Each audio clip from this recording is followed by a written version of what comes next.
Hi everyone! Welcome back to my channel and it's me again guys, the Filipina mom Angie Char, living in the mountain in the Philippines.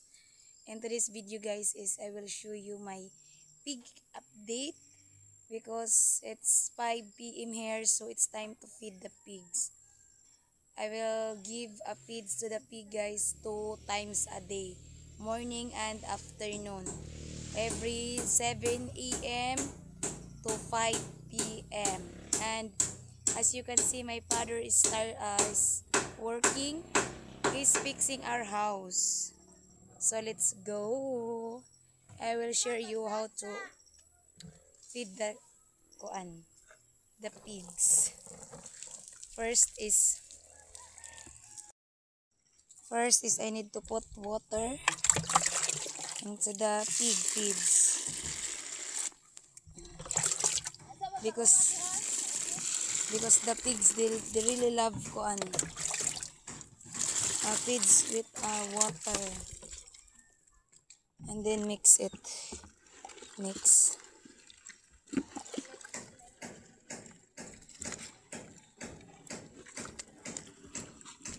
So let's go.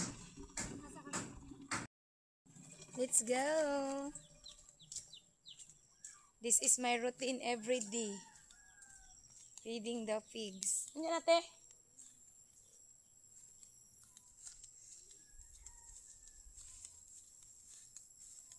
From the house, I need to walk for about a minute.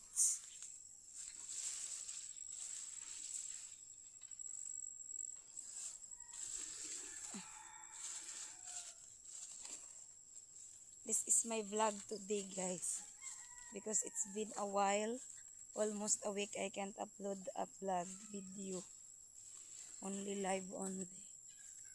So that I decided to make a content because it's been how many weeks I can't give you my pig update. So that this pig guys is a native, so you cannot there's a difference with the other pigs. The other pigs is they can grow very fast because that pig is hyper, but this pig is native. This is perfect for lechon. Look, this is the pig pen. Okay. Hi, piggy. Oh, this is my pig update. Before, we'll put this in the ground only. Hi.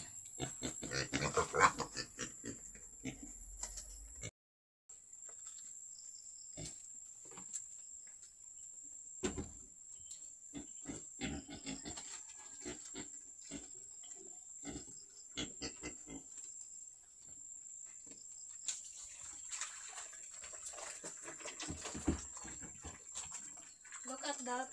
How they are eat so fast.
So look at that.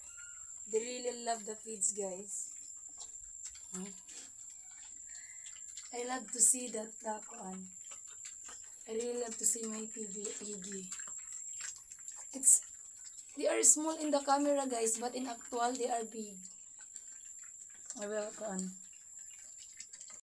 That is their size. But this pig is a hyper. They are very big now. But this is a native.